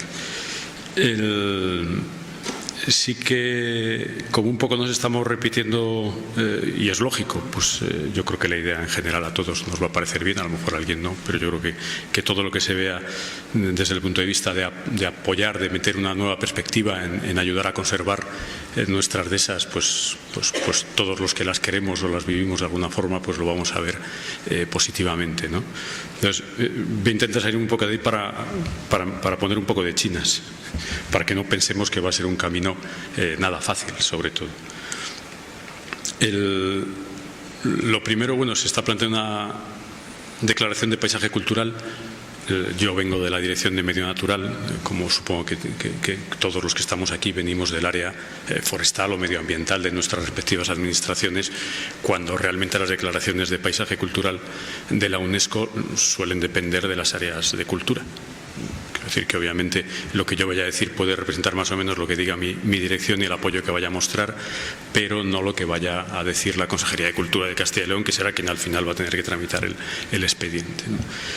Desde el punto de vista de Castilla y León, pues ya hemos visto, tampoco somos pues obviamente tenemos una superficie menor que otras. Los datos de Pablo hablaban de 1,6 millones de hectáreas de formaciones de Quercus más o menos aclaradas. Obviamente no todo eso es lo que podemos considerar dehesa en el sentido más de la imagen que podemos tener de una dehesa, pero sí que, pues, desde luego, más de medio millón de dehesas puras, podemos decir, sí que tenemos, con además bastantes particularidades que pueden ser importantes de cara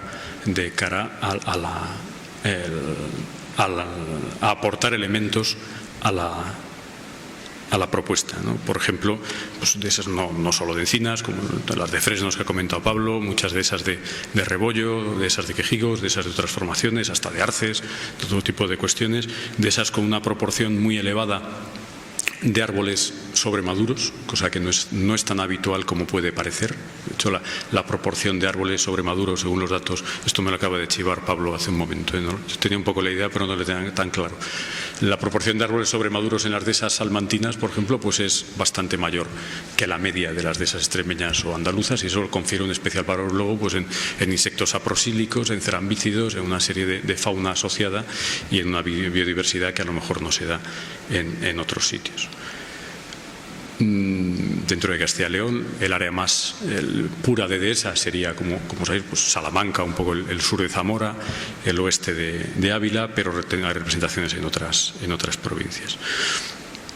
De cara a la declaración sí que quería advertir un poco, y porque lo estoy viviendo un poco en mis carnes, que son declaraciones muy complejas y muy largas, como ya se ha comentado. Es decir, no es un camino nada fácil. Nosotros estamos ahora involucrados en una declaración que no tiene nada que ver de los hayedos primarios europeos, que está también Castilla-La Mancha y Madrid, después de unos cuantos años de trabajo, ya desde que había una propuesta firme, pues ahora mismo es un tema que está bloqueado y que no sabemos por dónde va a salir. Es decir, puede haber mucho trabajo en balde, en el sentido de que si no están muy bien claras las cuestiones, si no hay un respaldo muy claro, si sobre todo no se enfoca muy bien el tiro de cuál es el paisaje cultural, si no se demuestra muy bien cuál es la forma en que está satisfaciendo todas esas preguntas que nos contaba Santos al principio, en un bosquejo muy interesante, pero obviamente muy preliminar, pues la candidatura será difícil que avance. Desde ese punto de vista, hay riesgos en el camino. Es decir, lo comentaba antes Fernando en la charla, Fernando Pulido, estamos hablando de algo que ni siquiera luego nos ponemos de acuerdo entre las distintas comunidades, entre las distintas administraciones dentro de una misma, tanto del Estado como de las comunidades autónomas. Cada uno llamamos de esa una cosa, las políticas muchas veces son contrarias o contradictorias. Parece que nos olvidamos siempre de los propietarios, que son la esencia de la dehesa. Es decir, al final nosotros podemos ver el paisaje, pero el paisaje es una herencia de un uso, y el uso existe pues porque hay unos seres humanos que no ya que están viviendo ahí, sino que están viviendo gracias a estar ahí y gracias a hacer esa explotación. Si nos centramos en el paisaje y nos olvidamos de la necesidad de poner en valor el uso tradicional de la dehesa, el uso que la ha mantenido y la sostenibilidad económica de ese uso, pues nos estaremos dejando cosas por el camino, ¿no?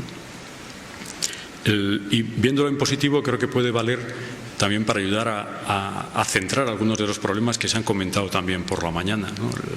En involucrar más a los propios propietarios, en aprovechar el camino de la propuesta de la declaración para centrar los conceptos, para tener claro qué es lo que queremos proteger, qué es lo que es la dehesa, llamarlo todos por el mismo nombre y aprovechar y articular un poco políticas conjuntas en torno a una declaración como estas, que siempre mueve mucho alrededor, ¿no? Y por mi parte nada más, realmente expresar nuestro apoyo, avisar de que obviamente pues entendemos que va a ser un camino seguramente más difícil de lo que nos pensamos ahora mismo, que sí que creo que puede suponer un valor añadido si se logra a la conservación de las dehesas, a la propia percepción de los propietarios, a la propia percepción de los habitantes de que tienen algo que vale mucho, que puede ayudar también a implementar políticas comunes en torno, pero que no lo podemos hacer olvidándonos de esa realidad tan compleja que hemos estado viendo por la mañana, ¿no? Nada más.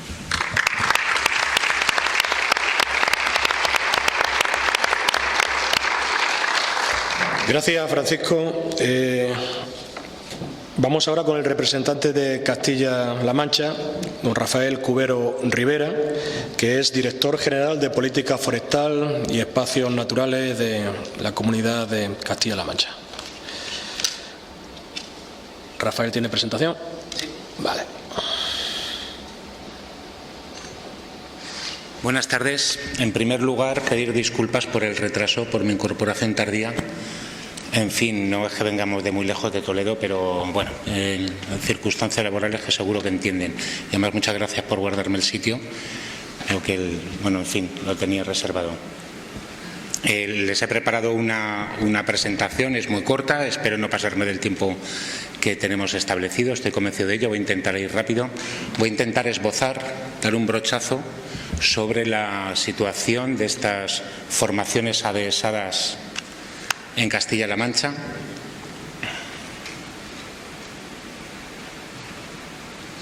A ver si me permites.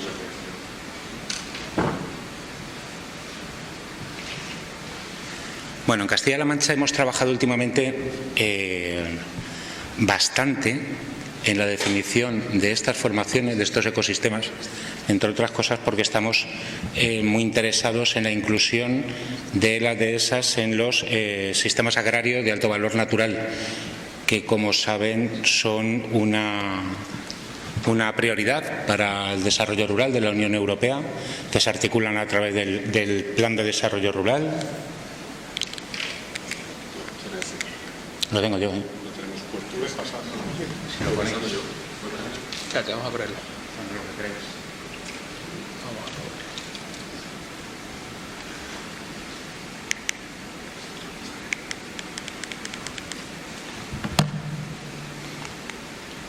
Listo.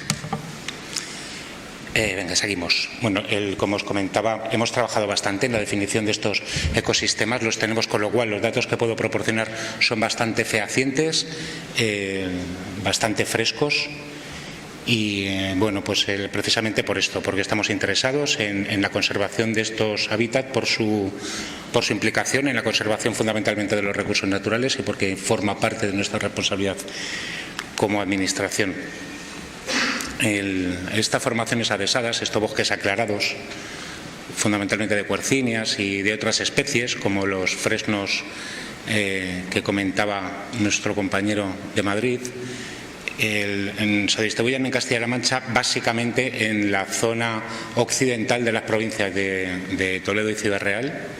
Ocupa una superficie relativamente pequeña comparada con la superficie de la comunidad autónoma y la superficie forestal. Castilla-La Mancha tiene 79.000 kilómetros cuadrados, aproximadamente 8 millones de hectáreas, de la que la mitad, un poco menos de la mitad, es superficie forestal, algo menos de los 4 millones de hectáreas, con lo cual las 300.000 hectáreas de formaciones adhesadas o de dehesas puede parecer relativamente poco.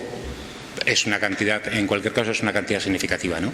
Como decía, se distribuyen en la zona occidental de estas dos provincias, de Toledo y Ciudad Real, básicamente en 3 núcleos: al norte en el Valle del Tietar, estribaciones de la Sierra de San Vicente, en la zona del Monte de Toledo entre las dos provincias, entre Toledo y Ciudad Real, y al sur en el Valle de Alcudia y las estribaciones de Sierra Morena. Aproximadamente el 30% de esta superficie está dentro de la red Natura. Es importante a efectos de su gestión y de su financiación a través de presupuestos de la Comisión Europea. Además, si hablamos de la red de áreas protegidas, este porcentaje puede subir al 40%. ¿Puede subir? No, de hecho lo supera, fundamentalmente debido al espacio natural protegido más grande que tiene la región, que es el Parque Natural del Valle de Alcudia y Sierra Madrona, con 150.000 hectáreas, y que tiene buena parte de esta superficie fuera de la red Natura. En cuanto a la tipología, prácticamente el 90% de estas dehesas están soportadas en el estrato arbóreo por encina, el 95 para ser exacto, prácticamente algo más del 95, y en menor medida en el estrato arbóreo de quejigo, alcornoque y roble, e incluso de fresno. Tenemos algunas representaciones. Estoy viendo a Raquel y a Pedro, los técnicos que llevan la zona del Valle del Tietar, de Talavera, que conocen unas formaciones y gestionan unas formaciones de fresno adhesadas más que importantes. También su origen en los fresnos trasmochos, que creo que hemos podido corregir en la provincia. Las formaciones adhesadas de alcornoque pueden centrarse, las más importantes se centran en esta zona del Valle del Tietar y las estribaciones de la Sierra de San Vicente, y las formaciones de quejigo en las zonas de más altitud, en los Montes de Toledo y de las estribaciones de la Sierra del Caraz.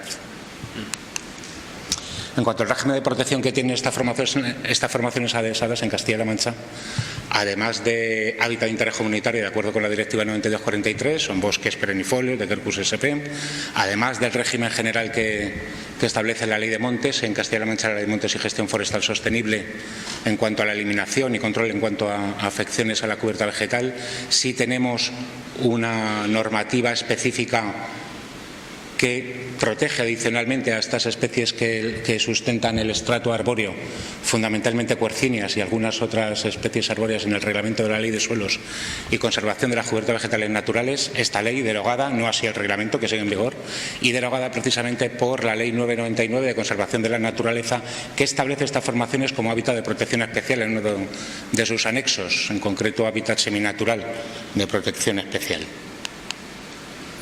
En cuanto a los servicios ecosistémicos, o como decíamos los forestales antes, los beneficios indirectos que produce para la sociedad y los aprovechamientos, no me voy a extender, no quiero que me llame la atención el organizador, el director de esta jornada. Además no tiene tampoco mucho sentido, seguro que han estado hablando de esto esta mañana con mucho mayor conocimiento y mucha mayor profusión. Únicamente en cuanto a los aprovechamientos, quizá el lanzar esta conexión con el desarrollo rural. En esta consejería estamos empecinados en fomentar el desarrollo socioeconómico de las zonas rurales, que es donde se asientan la mayor parte de estas zonas forestales. Y es cierto que estos ecosistemas que son estables y frágiles a la vez, bien gestionados, pueden, si no ser rentables, al menos ser más sostenibles económicamente que un sistema silvoforestal tradicional, ¿no? En cuanto a los beneficios sociales, tampoco me extiendo. Son hábitats que son idóneos para la conservación de especies protegidas. Están ligados, debido al aprovechamiento ganadero con el que une estas formaciones a las aves necrófagas.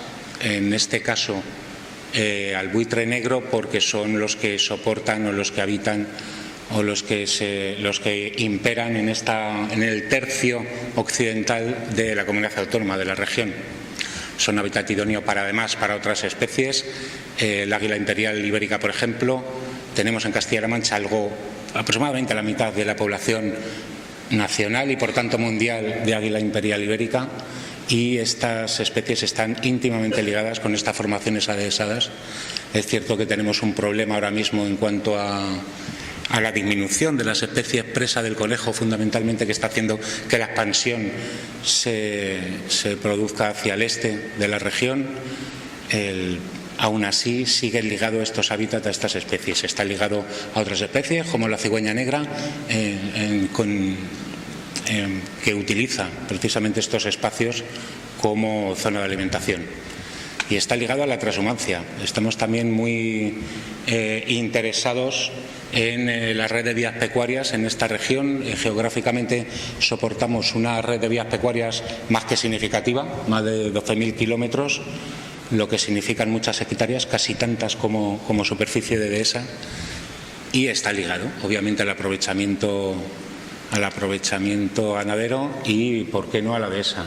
De hecho, a la hora de mirar todos los requisitos que establecía el Comité del Patrimonio Mundial de la UNESCO para los paisajes que son declarados paisajes culturales, la verdad es que cada uno, como veremos después, leyendo cada uno, se puede aplicar a la red de vías pecuarias, a la red regional de vías pecuarias.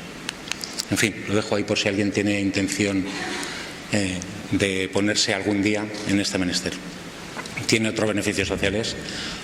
Únicamente mencionar, si acaso, la estructura en mosaico, que favorece la presencia de estas especies protegidas o en peligro, especies amenazadas o recursos naturales protegidos, y además favorece, como sabemos, la prevención de incendios y el posible ataque, la posible defensa ante un siniestro.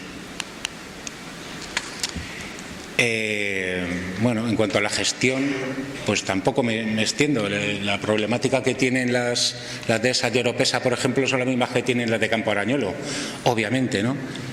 Pues la carga ganadera excesiva, la carga cinegética excesiva, es decir, la intensificación de la carga ganadera o cinegética, los cerramientos, la transformación o la sustitución de las cabezas lanares por ganado vacuno, mucho más agresivo, mucho más que hace o mucho menos sostenible estos ecosistemas.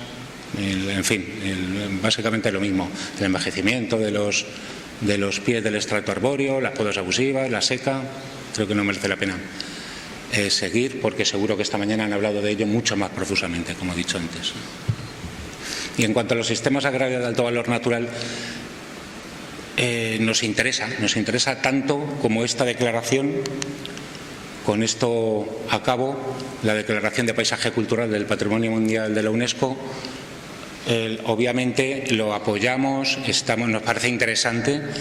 La experiencia que tenemos ahora mismo, como comentaba nuestro compañero, en cuanto a la declaración, por ejemplo, de los hayedos maduros, en distintas. Bueno, la verdad es que es un proyecto más que ambicioso, ¿no? El que abarca muchos más países incluso que en este caso, y además en una zona mucho más amplia, desde los Cárpatos hasta el hayedo Tejera Negra en Guadalajara. En cualquier caso es interesante y además la propuesta cumple con lo que establece el Comité del Patrimonio Mundial de la UNESCO para que un paisaje sea considerado valor excepcional universal. Además nos interesa la conservación de estos espacios. Luego es de por sí ya un acicate interesante, además de suponer una oportunidad en cuanto a realizar actuaciones, en cuanto a realizar inversiones, ¿no? En estas áreas, en estos ecosistemas. Es cierto que nos obliga a las administraciones a aplicar medidas de conservación, nos obliga a asumir, a realizar esfuerzos en su recuperación, en su conservación, y desde ese punto de vista obviamente cuenta con nosotros este apoyo, ¿vale? En fin, gracias.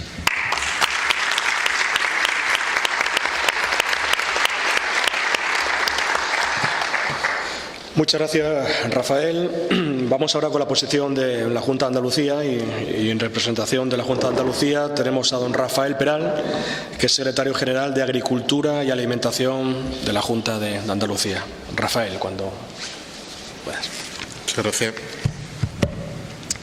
Bueno, en primer lugar agradecer a la organización que nos haya invitado a la Junta de Andalucía y saludar a los compañeros de mesa de Portugal, del Ministerio, de otras comunidades autónomas. Quiero disculpar la presencia de Javier Madrid, que es el director general de Gestión del Medio Natural y Espacios Protegidos de la Junta, que era el que debería haber estado hoy aquí. Pero, como sabéis, hemos tenido la desgracia de un nefasto incendio en los aledaños de Doñana, que ha hecho que él tenga que dedicarse a lo que tenía que dedicarse, ¿no? Y creo que es importante también por nuestra parte agradecer el reconocimiento que has tenido a las comunidades autónomas y a Portugal, que ha sufrido también, como nosotros, un incendio importante, y sobre todo yo creo que es bueno el reconocimiento a las personas que al final trabajan allí, a los bomberos del Plan IFOCA, a la Unidad Militar de Emergencia, porque creo que se merece el reconocimiento en su trabajo de todos nosotros, ¿no? Bien, como sabéis, ya se ha dicho aquí, la dehesa es un ecosistema muy importante en Andalucía. Las cifras que se han dado, que bailaban por ahí, ¿no? En Andalucía consideramos dehesa específicamente 1.200.000 hectáreas aproximadamente.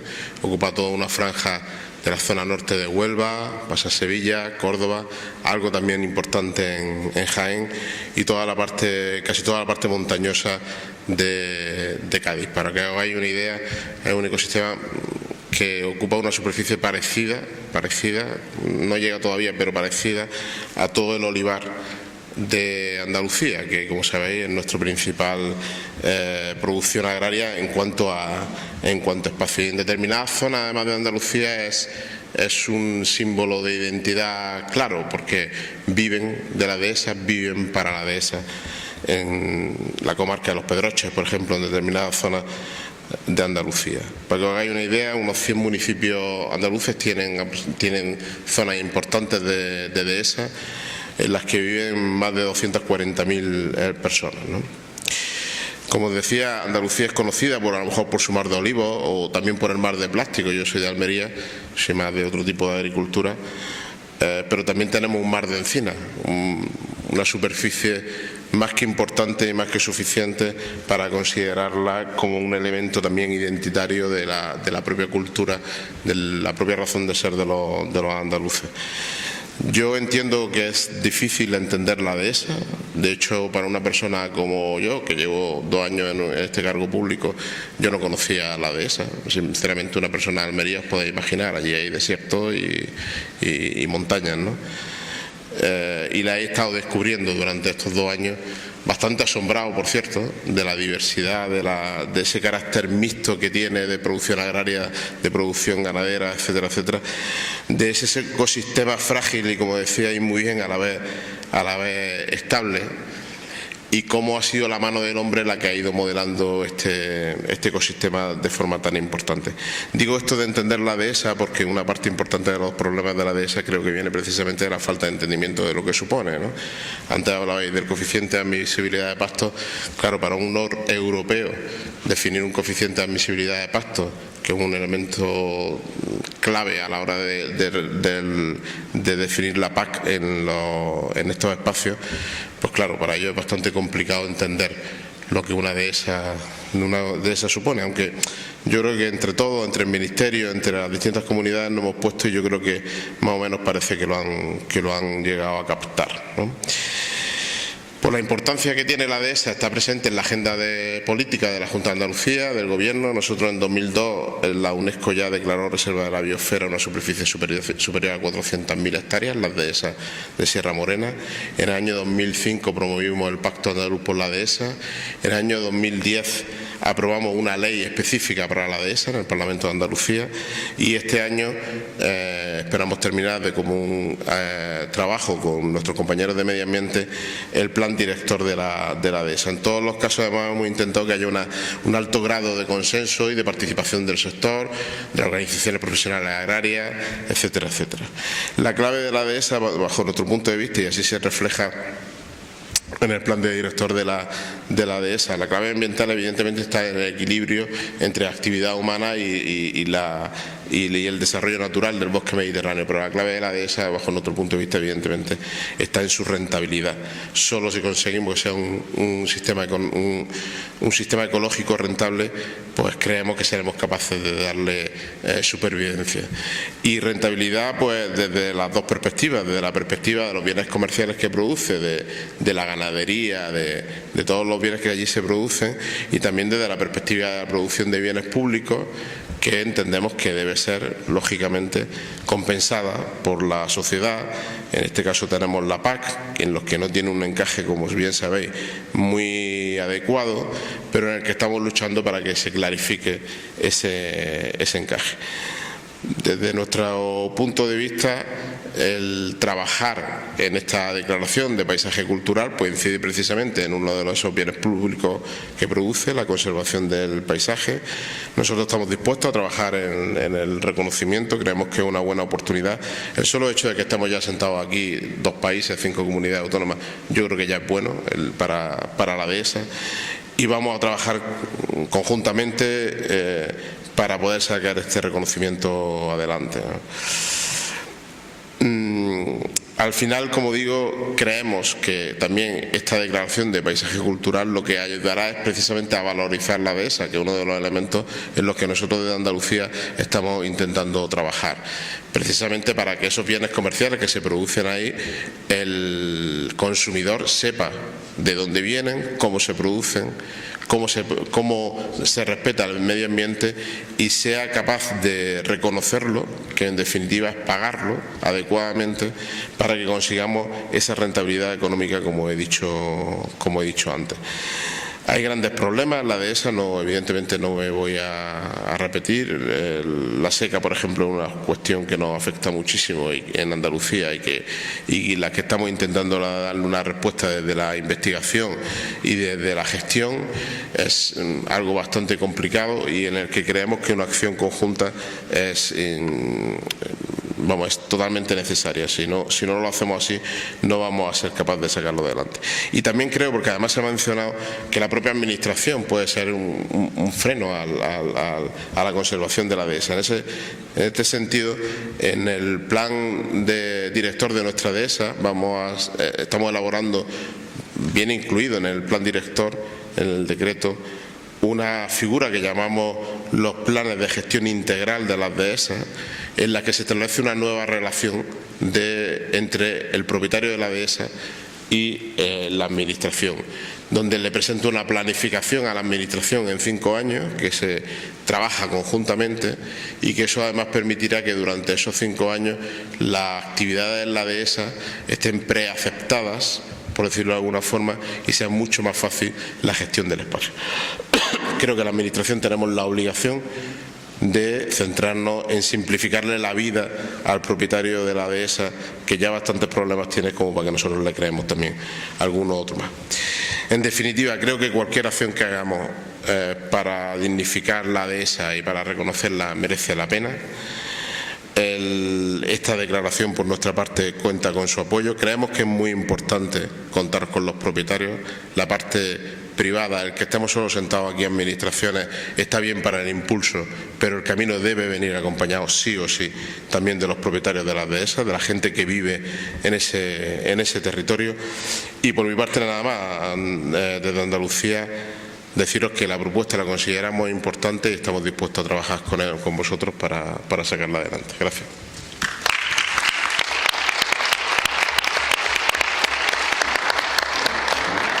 Bien, y la última intervención de la mesa en representación de la Junta de Extremadura. Cuando pueda poner... Esa me parece. No. ¿Cuál es? Seminario de esa. Tampoco. Son todas tuyas, Pablo, las que aparecen.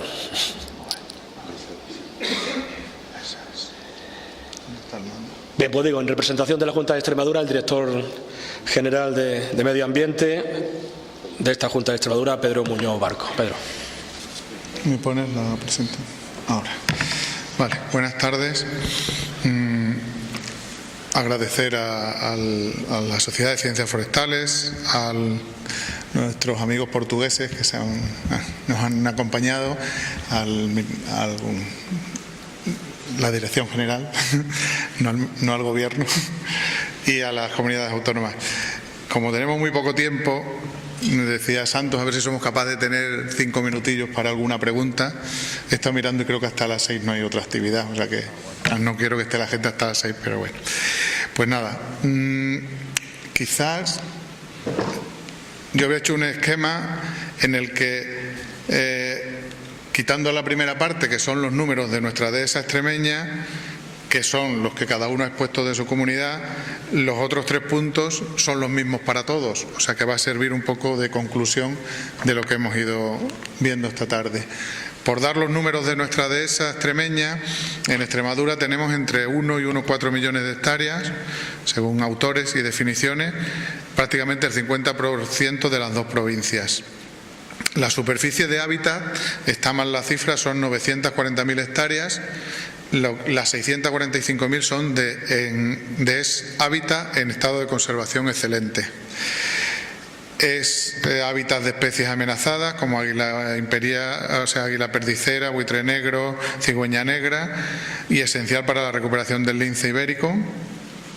En cuanto a especies, más del 90% son encinas y hay otras de esas de alcornoque, rebollo y mixtas.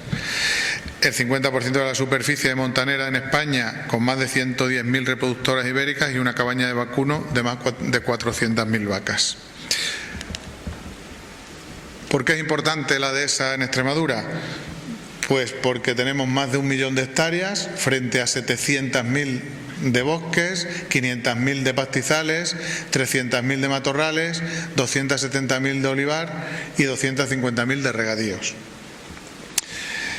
Es con diferencia la superficie de uso de suelo más importante de Extremadura y supone más del 35% de la superficie de dehesas españolas.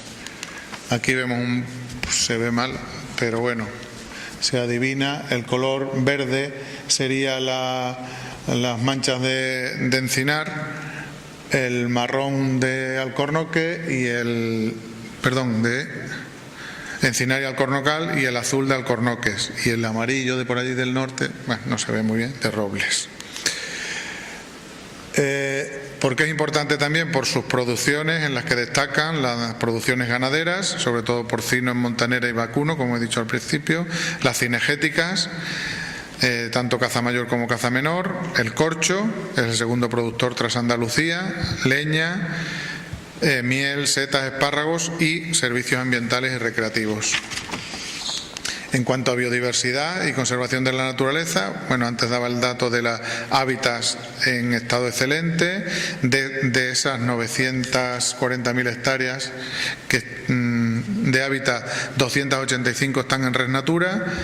Hay 94 lugares declarados Red Natura por el hábitat de dehesa, y las especies más significativas: águila imperial, perdicera, cigüeña negra, lince, buitre negro y zonas de invernada de grullas importantes.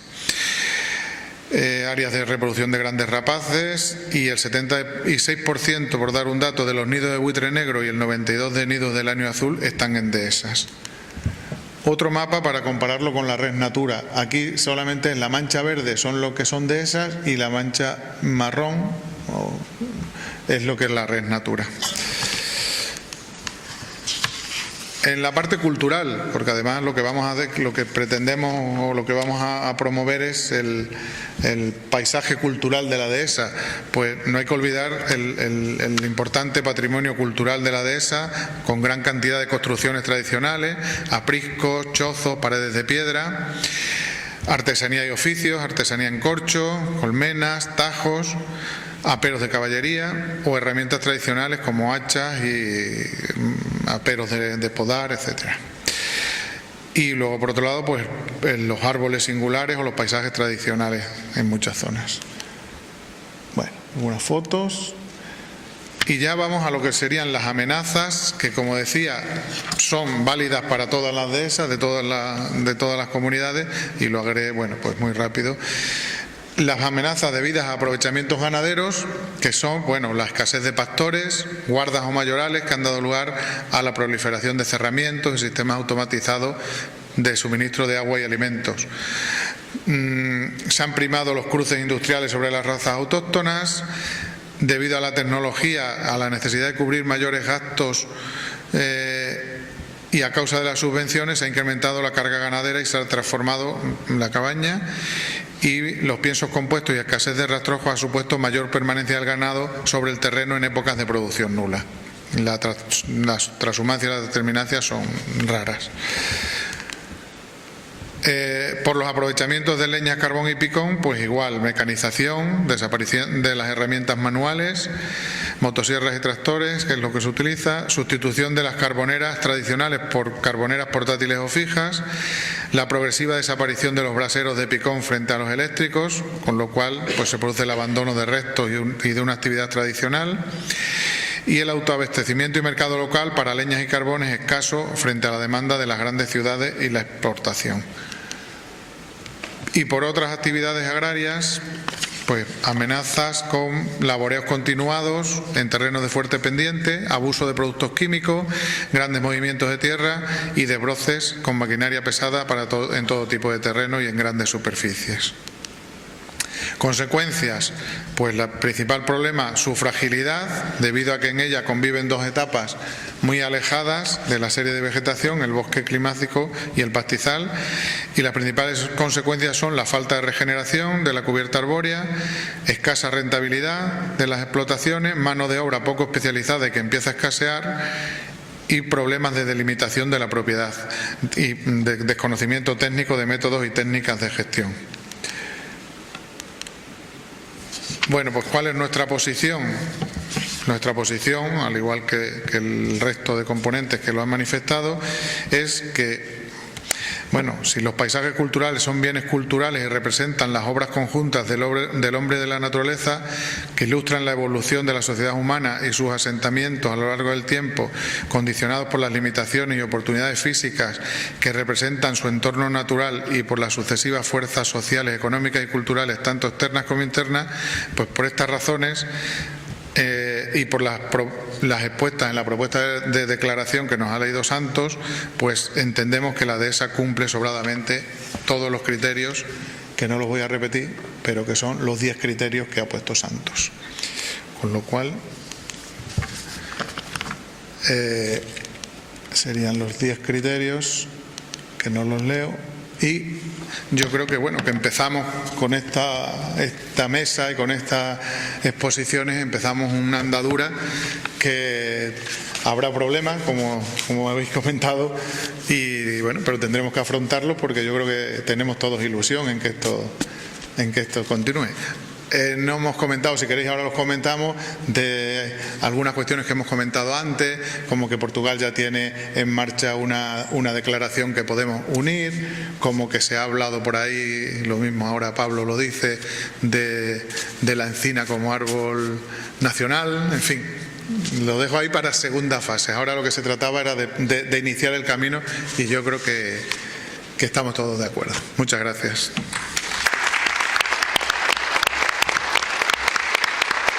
Muchas gracias, Pedro. Teníamos que terminar a las 17:30 y son las 17:30. Con lo cual nos podemos permitir pasarnos un poquito, ¿eh? Con lo cual, si alguien tiene algún comentario o alguna pregunta que hacer, pues este es el momento. No vamos a poder dar muchas, no va a ser que nos llamen la atención, pero al menos alguna sí podremos. ¿Alguna pregunta? ¿Sí? Micrófono.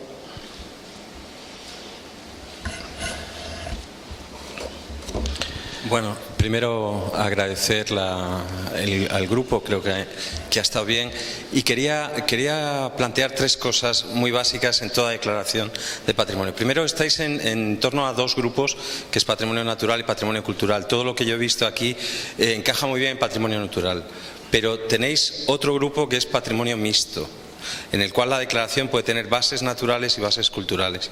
Yo creo que tal cual se está planteando se debería llevar más hacia el grupo mixto, porque el patrimonio natural, como habéis demostrado todos, es muy importante dentro de la dehesa.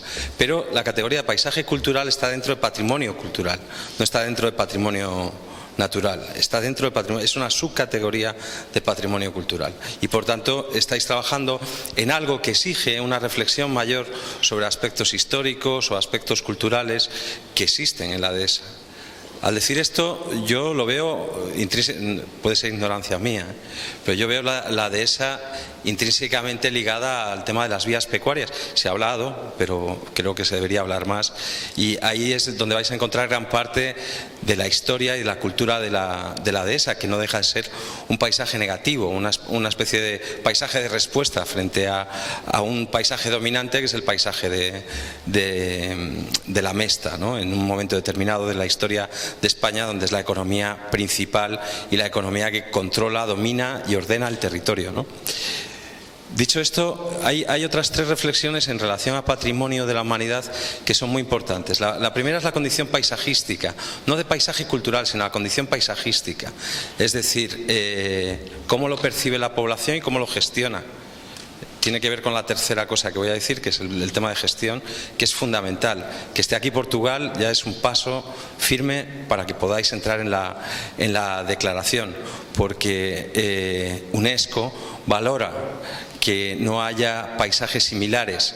Está habiendo muchos problemas ahora con la declaración en la que venimos trabajando desde hace muchos años, de la frontera, es decir, de las fortificaciones de frontera entre España y Portugal de la Guerra de Restauración, ¿no? De los 40 años de la Guerra de Restauración. Y eso no se está consiguiendo porque no hay una voluntad política solidaria ni un organismo de gestión unificado, que es fundamental también para cualquier declaración de patrimonio de la humanidad. Ese plan que se ha planteado de Extremadura, de Andalucía, ¿no? Que habéis hecho un plan director de la dehesa andaluza, se debería extender al resto.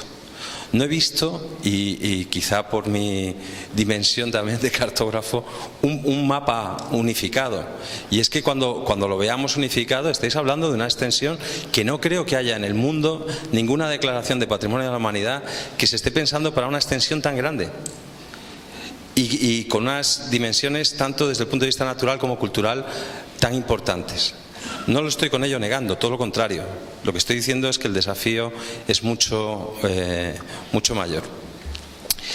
Y dentro de alguien citó antes la definición de IFLA, de la International Federation of Landscape Architects, ¿no?, sobre que luego se traslada a través del convenio europeo, que es el tema de la percepción, o sea, la participación pública en el proceso de declaración de Patrimonio de la Humanidad es fundamental. Y entonces no es solo un trabajo que tengáis que hacer desde las administraciones públicas, es un trabajo que se tiene que hacer a pie de calle, y con mucha infantería marina y con muchísimo trabajo de toda la gente que está involucrada. Y al decir esto también decir que el hecho de que sea tan grande, eso va a suponer un problema, porque va a haber asociaciones, comunidades, grupos de trabajo inmensos trabajando, ¿no?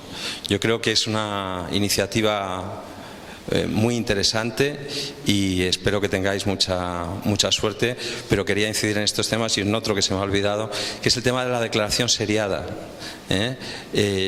Yo veo esta declaración como una declaración seriada, es decir, no vais a llegar en un primer momento.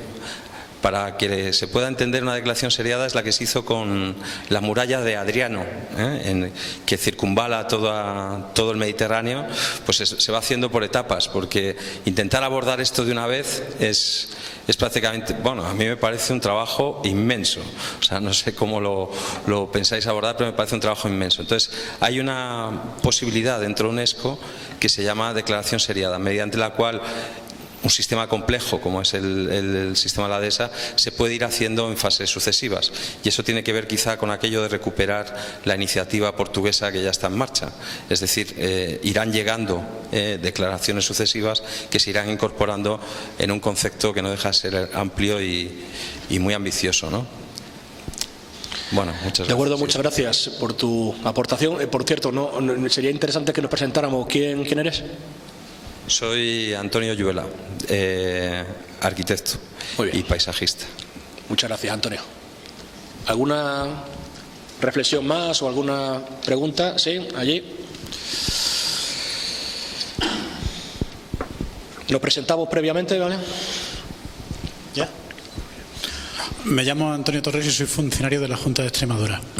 Perdonad la voz, pero quería hacer solamente una precisión, no una precisión, sino un aporte añadido a lo que acaba de comentar el anterior interviniente.